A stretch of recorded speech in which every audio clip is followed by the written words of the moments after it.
মিনু ডিম চাপ। এটা মিরপুরের অনেক পুরনো একটা রেস্টুরেন্টের নাম। 1976 সাল থেকে মিরপুর 11 নম্বরে এই দোকানটির অবস্থান। দোকানের নাম মিনু ডিম চাপ হলেও এখানে মিনুর ডিমের কোনো আইটেম কিন্তু পাওয়া যায় না। আসলে এখানে পাওয়া যায় হাঁস, মুরগি, কোয়েল পাখির ডিম চাপ। কোয়েল পাখির ডিম চাপের জন্য জায়গাটা বেশ প্রসিদ্ধ। কোয়েল পাখির 10টা ডিম দিয়ে এখানে চাপ খুব লোকজন খুব পছন্দ করে। এখানে চাপের আরেকটা বৈশিষ্ট্য হলো প্রতিটি চাপ আলুর চপ মিশিয়ে পরিবেশন করা হয় এবং ডিম ভেজে তার উপরে আলুর চপ, তারপরে পেঁয়াজ, মরিচ, ধনেপাতা কুচি দিয়ে নেড়েচেড়ে আর তাদের একটা সিক্রেট স্পেশাল মশলা আছে যেটা ছিটিয়ে এই চাপটা পরিবেশন করা হয়। খুব সিম্পল একটা রেস্টুরেন্ট, একটা ফ্ল্যাট বাসাকে মডিফাই করে রেস্টুরেন্টে তৈরি করা হয়েছে। এর জন্য আলাদা আলাদা রুমে ছোট বড় টেবিলে বসার ব্যবস্থা করা আছে।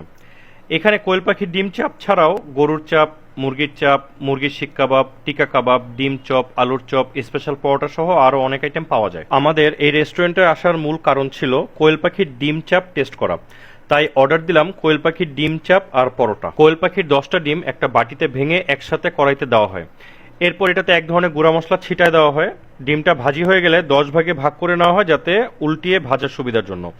এরপর 2টা আলুর চপ ভেঙে ডিমগুলোর সাথে মিশিয়ে দেওয়া হয় আর আবার দেওয়া হয় গুঁড়া মশলা এবং হালকা বিট লবণ।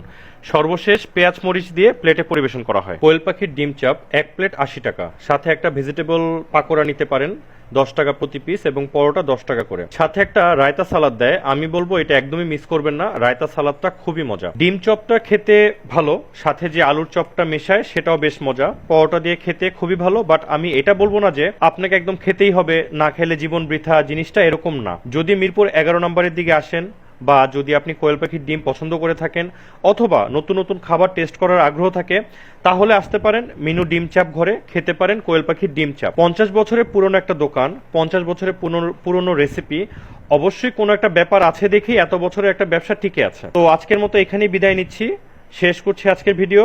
দেখা হবে নেক্সট ভিডিওতে। সবাই ভালো থাকবেন। আসসালামু আলাইকুম।